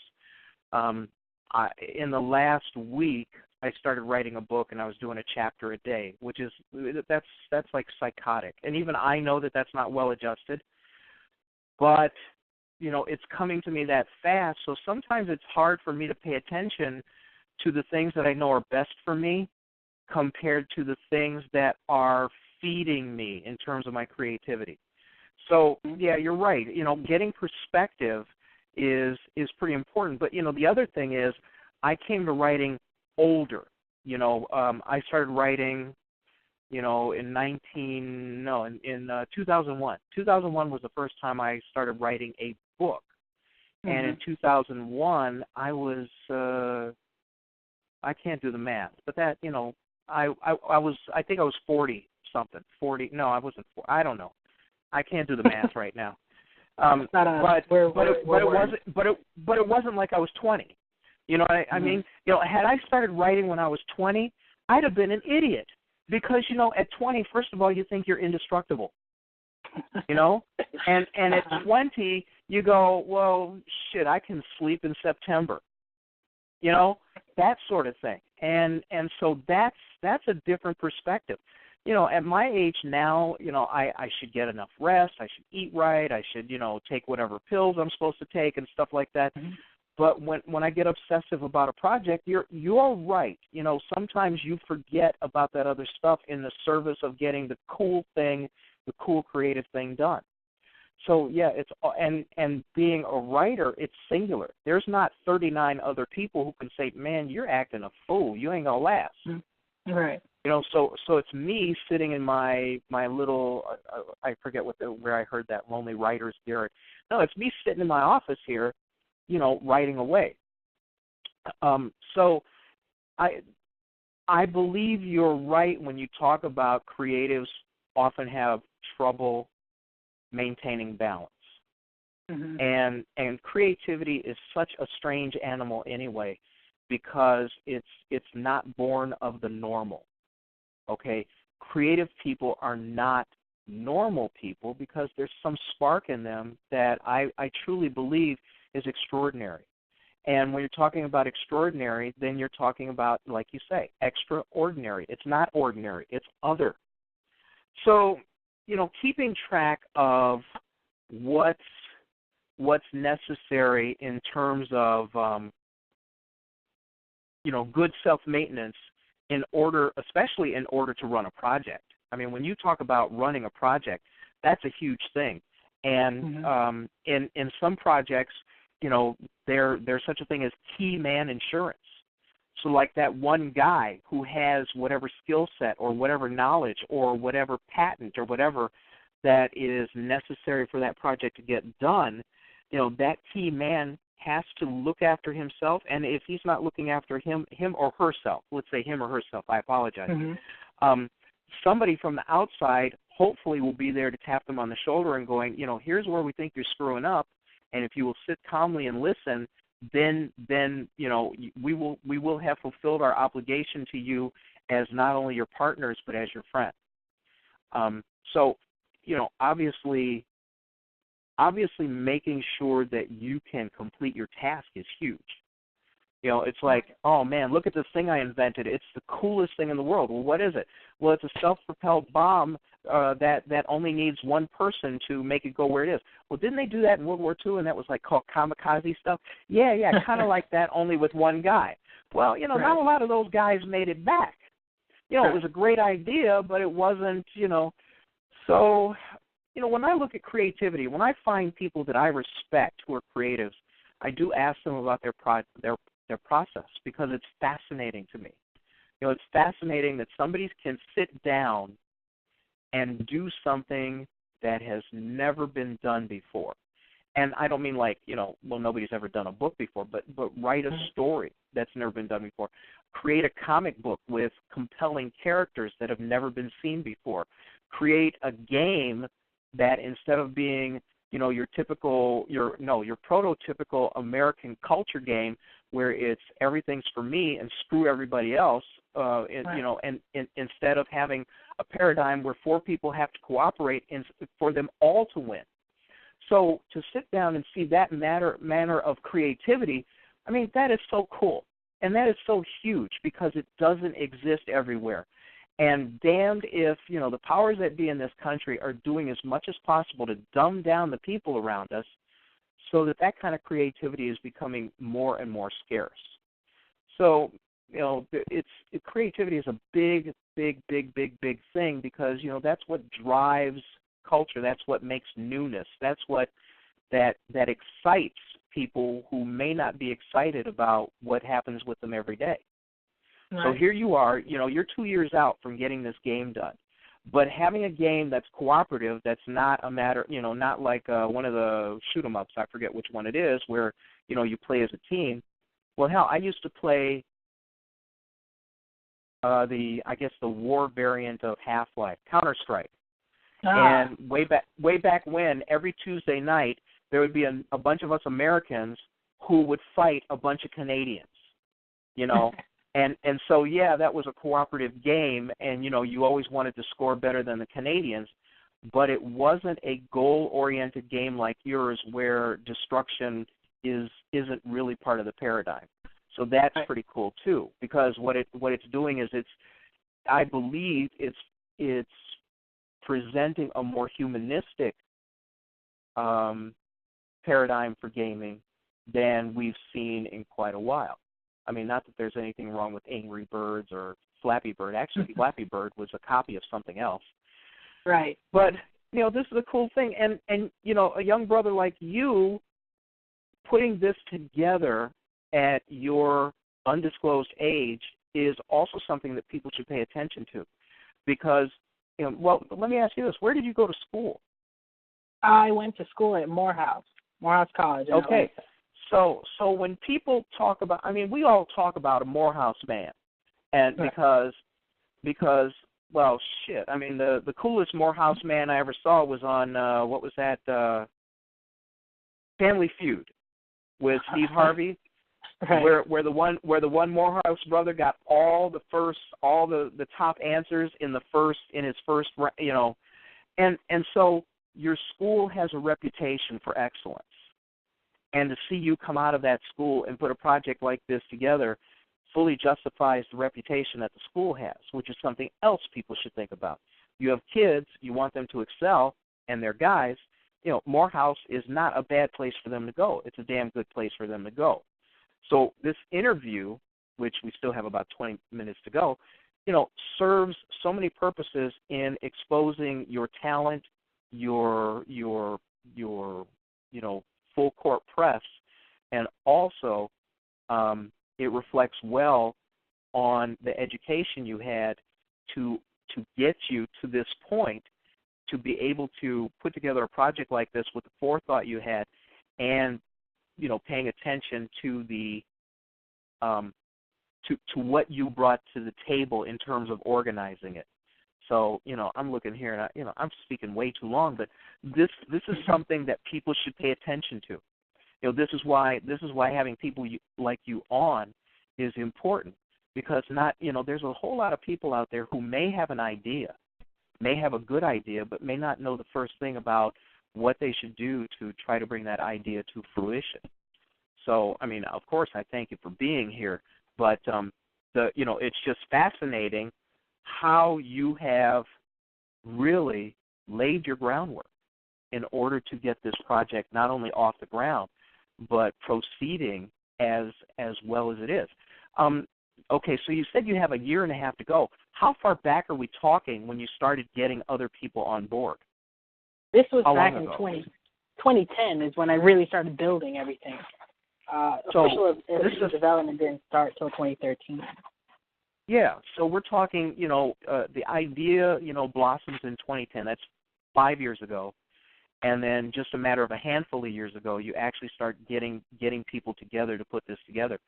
And, a 5-year development time for a game is not unreasonable, especially right. for a good game. Yeah, so, dude, I wish you the best of luck. I'm looking at the chat room here. Oh, yeah, you're logged on, too. I'm wondering if there's anybody listening who has any questions for you that they would like to ask, because I'm for damn sure that you can answer them. So if anybody has any questions, type them in the chat room so that we can cover them. When you look at your characters, how are you you said you wanted to have, very, very different characters. You wanted to give people a lot of choice and things like that. And I'm thinking, we're talking, like you said, build. Okay, we got some built guys, we got some skinny guys. You're talking multi-ethnic, multi-gender, right? And Jarvis wants to know how many total characters really appear in the game. So are we talking more of who you can play as, or when we talk about the cast as a whole? Let's talk about the cast as a whole, because that's huge. I mean, when you're creating a cast. So, when you talk about putting the game together, how many, Jarvis, for both, gameplay is 4 people at a time, but all of the characters that you're building into the universe, what's the character count that you have for that? Well, let's see. We're looking at 9 worlds, each world containing a primary NPC, that's a non-playable character that helps to drive the main plot, and then about 4 supporters. So, that's about 36 of the main cast that you'll help get through the game with. Then you have your supporting cast that helps to develop the characters.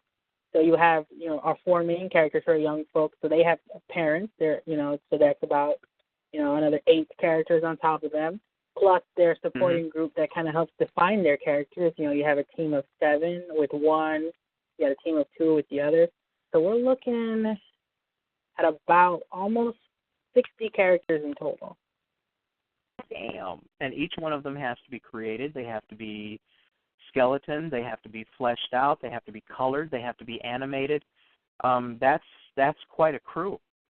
Right. And each one of them has a voice. So, none of these characters I wanted to be hollow. Each one of them has a importance to the main cast. The 4 characters that you play as, each of them will encounter these characters, and each one of them will give them opportunities to make decisions that will truly define them. Now, one thing that's very important that I wanted to get out with this this game is that even though you have 4 players and there's a team dynamic to it, you're definitely going to see, that there is almost like a ladder. There's almost like an authoritative section to each. You will find yourself seeing who is the leader. You will see who is the support. You will see who is the glue to help humanize the group. And you will see the one who helps to remind the player that these are still kids. These are not your typical superheroes. They're not invulnerable. They have their vulnerabilities, and each character helps to remind you of these different facets. Somebody also wants to know, do you plan to do a comic book offshoot of the game? There has been a lot of, one of my artists has asked me that constantly. He's a big comic book person. He's actually going to be submitting to Image Comics soon. And he's asked me all the time, how come we are not doing a comic? I'm sure people would love to, get a comic, at least to get the prologue out, to get some of the information that you could not access, going into the game. Some things that you probably have to get through text or little notes that you find throughout. And, man, I thought about it, but it's like, can I split the team between those 2 projects? If I get a point where I feel there's enough going on in the alpha side, and we do have a period to explore it, then I would love to do that, because that would really help our promotion.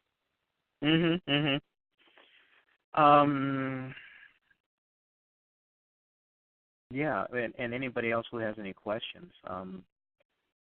Somebody said you're too skilled. Man, that's helping me out. I wish I could use some of these skills to really push further. I really appreciate it. Well, that's also like saying Urkel was too nerdy. Right. For you, let's talk about you personally. What's the most fun about this project for you? I mean, where do you get your most joy out of it?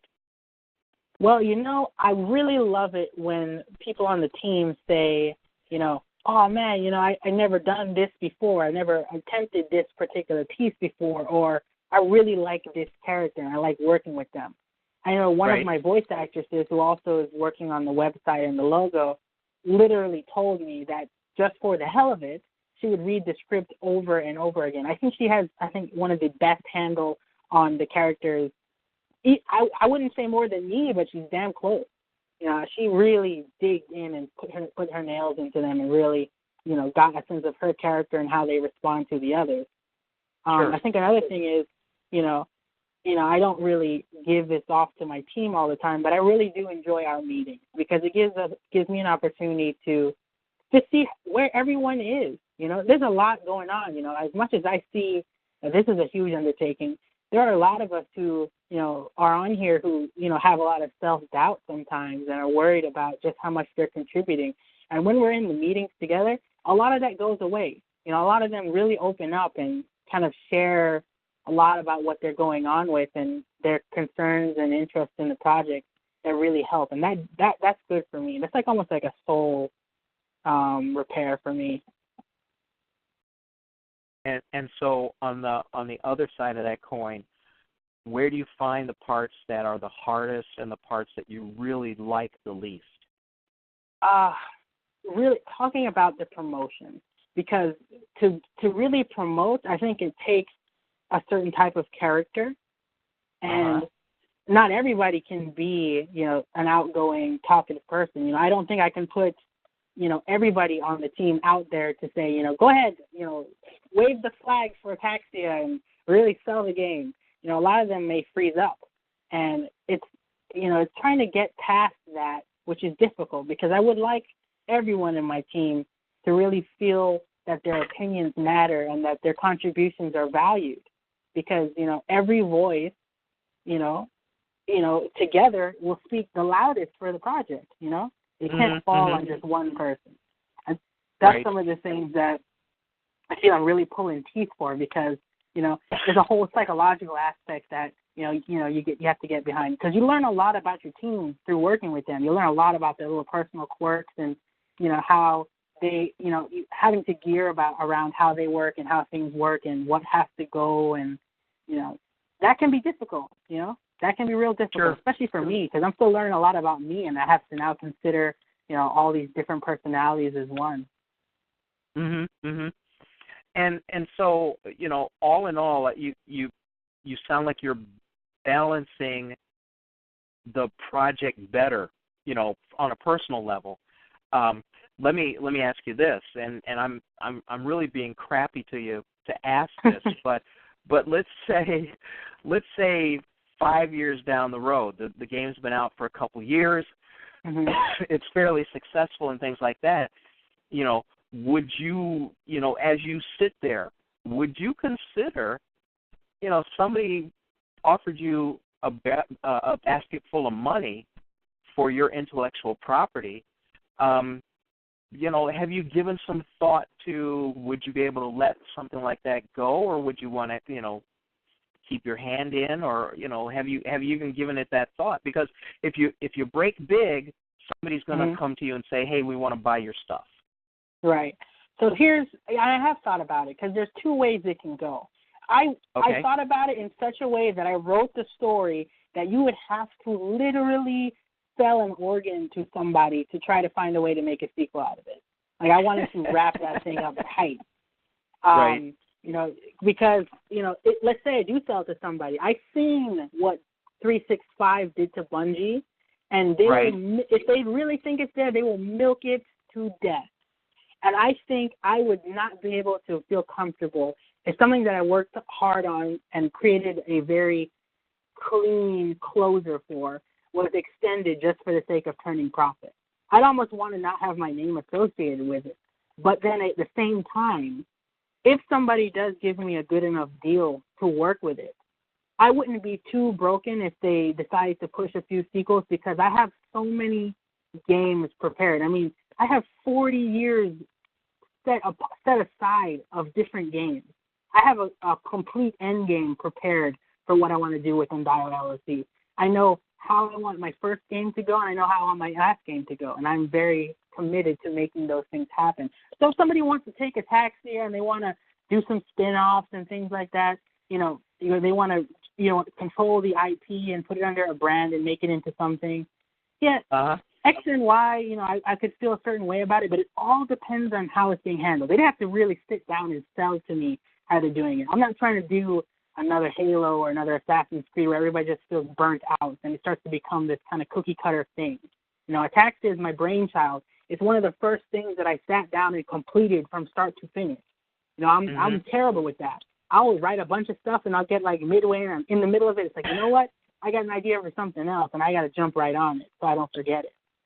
So ATAXIA is my first completion, and I would feel almost devastated if somebody got it in their hands and ruined it. I've had that happen to me before. So. Right. And someone wants to know, I mean, since you're working digitally now, you got people overseas, you got people all over, you have some people near you, but you have people spread out. Are you planning on getting a studio, setting up a brick and mortar business anytime in the future? Oh, yes, I would absolutely love to do that. I know I want to set up shop in Atlanta. That's because that's like the hub for black business. I want that to be the springboard for gaming. And, of course, I want to bring a studio to Jamaica as well. I feel like, especially with the indie development side over there, they need a studio that they can call their own that's really pushing things to the island. And that's just, for me and my own hometown. But, yes, I would love a studio. And, my dream for the studio, of course, would be able to bring a lot of the people who work with ATAXIA on, to that area. Of course, it's a big move and it's a huge life decision to make, but I would love to be able to see a lot of the faces that I've worked with now, on the regular as we continue to produce more games.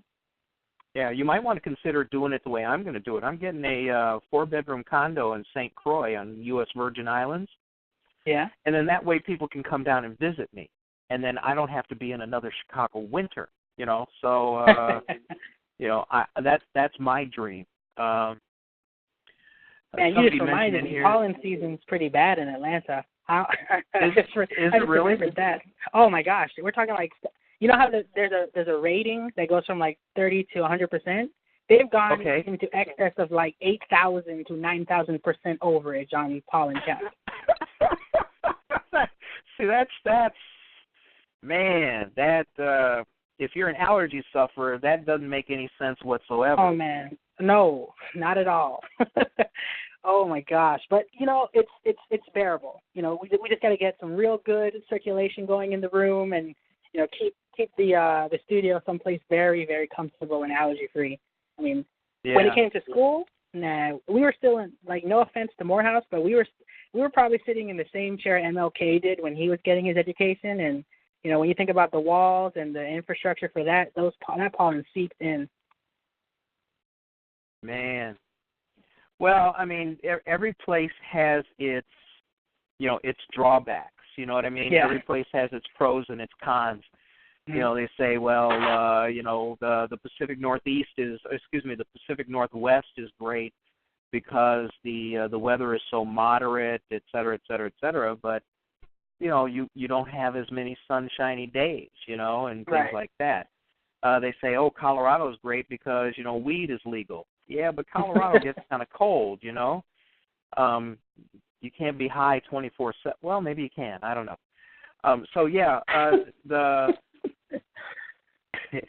So I mean, the allergy thing is bad, but let's be honest. You can seal up the place. You can have the filters going, and when people walk in, they'll get an immediate sense of relief. So, you got that possibly going for you.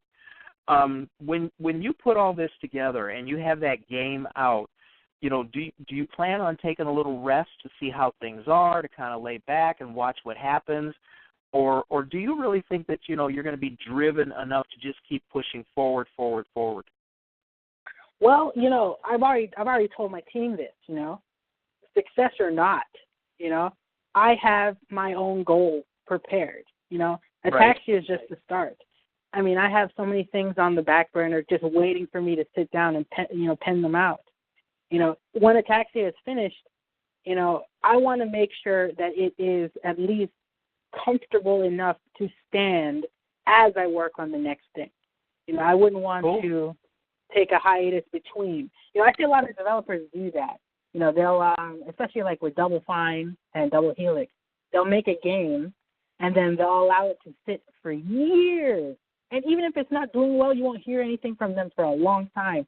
And it's usually because they're working on something else right then and there. Now, that's the way I want to do it because I want people to remember Undial LLC as a company that was consistently doing something different. I never wanted to brand myself as a company that you could say, these are the types of games they make in one dimension. Every time Undial LLC shows up, I want people to be expecting something different.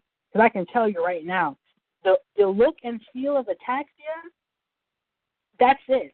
You better take it as it is, because when it comes to Game 2, Game 3, Game 4, you're going to be looking at something completely different. But you know that one thing that's going to stay true to it is that you're going to have some way to engage outside of the single-player aspect. Like, that's our underlying theme. If you can play it with someone else and get a full breath or a full experience out of it, then we've done what we set out to do. Right. I mean, all of that's pretty cool. And speaking of a game company that does that, look at Valve and Half-Life. How long are we going to wait for Half-Life 3? Honestly, if Gavin is done counting his dollars, I think he'll think about it. Because right now, Steam is running too good for him. I guess. But I was upset when what's his name got killed, and I want to see what Gordon Freeman does next. And I've been waiting. I don't know how many years now. So the joke is they don't know how to count to 3. Maybe when they get that high, then they can figure it out. All right, man. Well, we're down to our last few seconds here. I mean, is there or last few minutes? Is there anything that comes to mind right now that you would want to tell people about ATAXIA, the game, and the development that may encourage other people to think about doing the same thing in the future? Well, if there's other gamers out there, and there's actually people online right now who are thinking about doing video games. What's your advice for at least getting started? Go ahead. I'm sorry. All right, yeah, I'm thinking about that. For getting started, the first thing that I would do is really ask yourself, are you committed enough for the time it's going to take? Because even if you're going to put a mobile app out, all right, there is no snap your fingers and develop it and it's done, Right. You have to ask yourself, are you ready to dedicate the time to it? Because, when you think about concept, penning it out, doing the development and polishing, there are a bunch of different variables that are not set in stone. You can read any indie development book, How to Make Games 101, Coding for Dummies, but it will never speak to your game. Your game will have requirements. Your game will have different variables than any other game, and you have to prepare yourself for what those things can entail. Am I going to be up for 2 hours, or am I going to be up for 3 hours? Is it going to be a 1-year process or a 10-year process? Right. You have to ask yourself, can I dedicate the time? Because everything else you will find your answers for once you know you have the time for it. That's true. May I ask, do you have a family? Yes, I do. I have my mom and dad and my sister. Okay, but not a spouse and children yet. No, my dad would want it. He wants the lineage to continue, but no, not yet. Well, no, I mean, and the only reason why I ask that is because, oftentimes people with families, because of those kind of familial obligations, do have a tougher time, getting enough free time to do the things that they want to do. So, I mean, this is kind of cool that you're doing this early on, before you have those kinds of, and they are distractions because you have to, in order to have a family, you got to put in some time. Some of my funniest friends, I'll call up somebody and go, hey, you want to go do something because my kids are not here, and they they go, no, I have to babysit the kids, and I go, dude, those are your kids. You're parenting. You're not babysitting. So you have to keep an eye on the perspective. But look, Devon, this has been great, man. I've had a great time, and I think you've put out some really good things for people to think about. And it's an exciting project that I think people are going to have to, that people are going to be excited about, or at least going to be curious about, because as you go, so should many projects go, because you have really put in the time and the effort to lay the groundwork for success. And I think that's a very important thing. So I want to thank you for being here. And, if you are going to be any place, where you're going to, like, be at a con, if you're going to do a demo or anything like that, think about posting up that appearance on the Black Science Fiction Society events calendar so people who may be in your neighborhood can stop by and see you. I missed an opportunity this last weekend. We had C2E2 here, and, although I had thought I was going to go do something over there and try to see some people, I ended up writing. But, put your appearances in there so people who really want to find out about your project, want to talk to you and things like that, have the opportunity to do so. Okay? Okay. I'll definitely do it.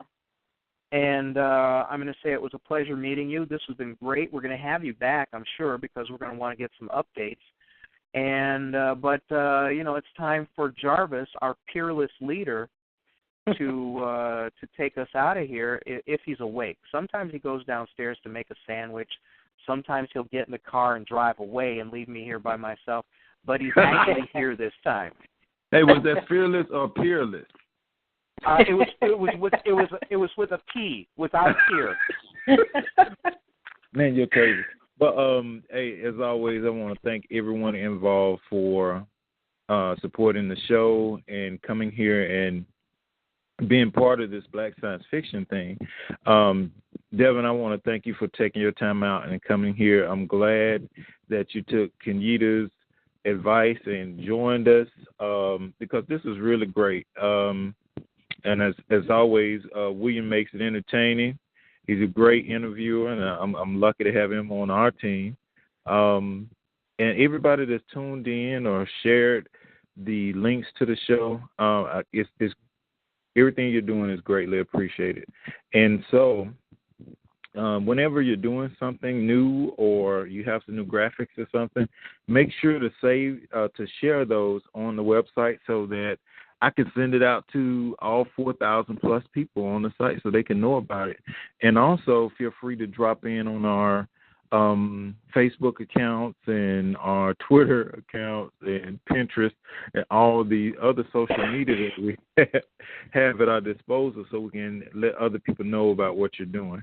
Because one thing about Black Science Fiction Society, we're not like a regular group where people just talk about things. We actually support each other by buying each other's books and games and comics and share in that marketing of each other's products. So we're looking forward to seeing more of you on the site. And any questions or comments from anybody?